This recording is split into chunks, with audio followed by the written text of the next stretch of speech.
What if the fate of a nation hinged not just on the battlefield, but in the corridors of power where decisions are made and alliances are forged? The ongoing conflict in Ukraine presents a striking case study in how geopolitical maneuvering can shape the lives of millions.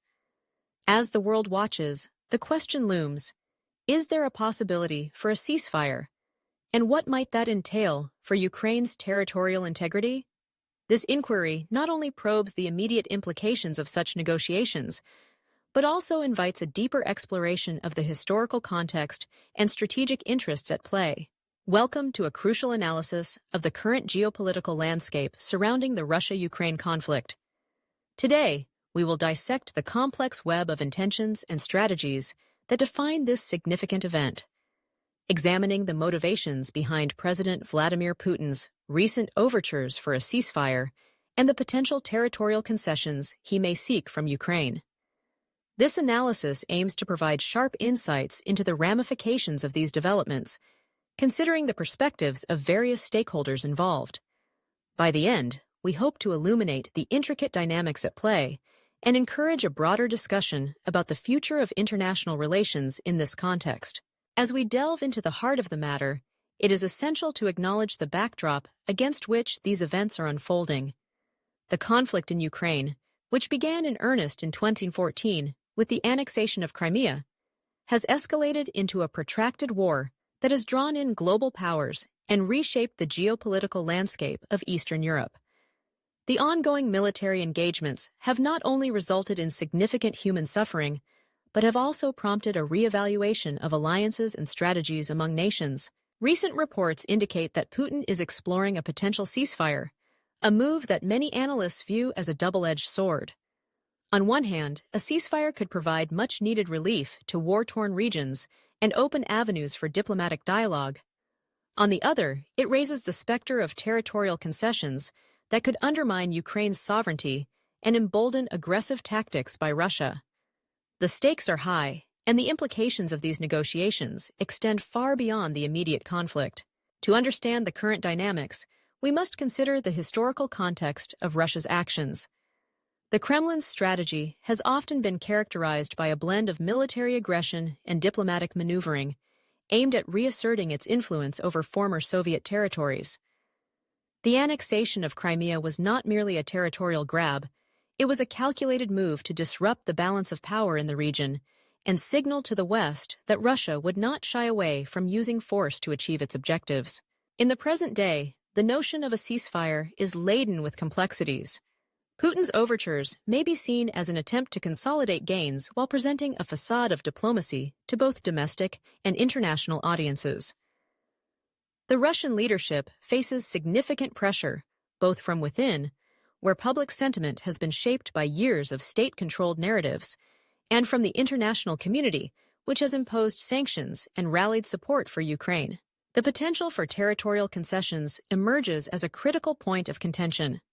For Ukraine, any discussion of ceding territory is fraught with peril. The loss of land not only diminishes national sovereignty, but also sets a dangerous precedent for future conflicts. It signals to other nations that aggression can yield results, undermining the principles of international law and order. Furthermore, the implications of such concessions extend to NATO and the European Union, both of which have a vested interest in maintaining stability in Eastern Europe. From the Ukrainian perspective, the call for a ceasefire could be interpreted as a strategic pause rather than a genuine commitment to peace. President Volodymyr Zelensky's administration has made it clear that any negotiations must be predicated on the restoration of Ukraine's territorial integrity. The resilience of the Ukrainian people, bolstered by international support, has transformed the conflict into a symbol of national pride and resistance against aggression. The question remains whether the West will stand firm in its support or yield to pressures for a compromise that could undermine Ukraine's hard-won gains. On the global stage, the response to Putin's maneuvers has been mixed. While Western leaders have largely condemned Russia's actions and reaffirmed their commitment to Ukraine, there are nuanced perspectives that warrant consideration. Some analysts argue that a negotiated settlement, even if it involves painful compromises, may be the only viable path to lasting peace.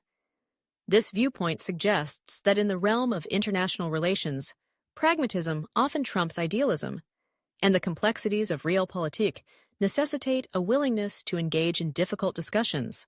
Drawing parallels with historical precedents, one cannot overlook the lessons from past conflicts where territorial concessions have been made in the name of peace.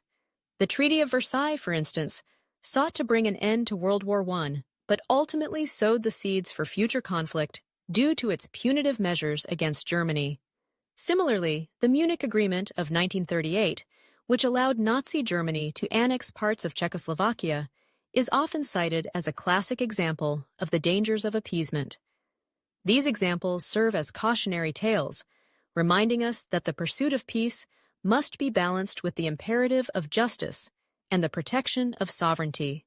As we contemplate the potential outcomes of the current situation, several key questions emerge. What will be the long-term implications of a ceasefire? Should it come to fruition? Will it lead to a sustainable peace, or merely a temporary reprieve from hostilities? How will the international community respond if territorial concessions are made? And what precedent will this set for future conflicts? These questions are not merely academic. They are critical to understanding the trajectory of international relations in an increasingly multipolar world. In conclusion, the current geopolitical climate surrounding the Russia-Ukraine conflict is a complex tapestry woven with threads of history, power, and the indomitable spirit of nations. As we analyze the potential for a ceasefire and the implications of territorial concessions, it is imperative to remain vigilant and engaged. The stakes are high, and the decisions made in the coming weeks and months will reverberate for generations to come. As we wrap up this analysis, I invite you to reflect on the multifaceted nature of this conflict. What are your thoughts on the potential for a ceasefire? Do you believe that territorial concessions are a necessary evil for the sake of peace, or do they represent a dangerous precedent? I encourage you to share your viewpoints in the comments section below. Your engagement is crucial as we navigate these tumultuous waters together. For those seeking in-depth analyses on similar topics, be sure to follow our channel and turn on notifications. Stay informed about the latest developments in the Russia-Ukraine conflict and other significant geopolitical events. Together, we can foster a community of informed discourse and critical thinking in an era where the stakes have never been higher.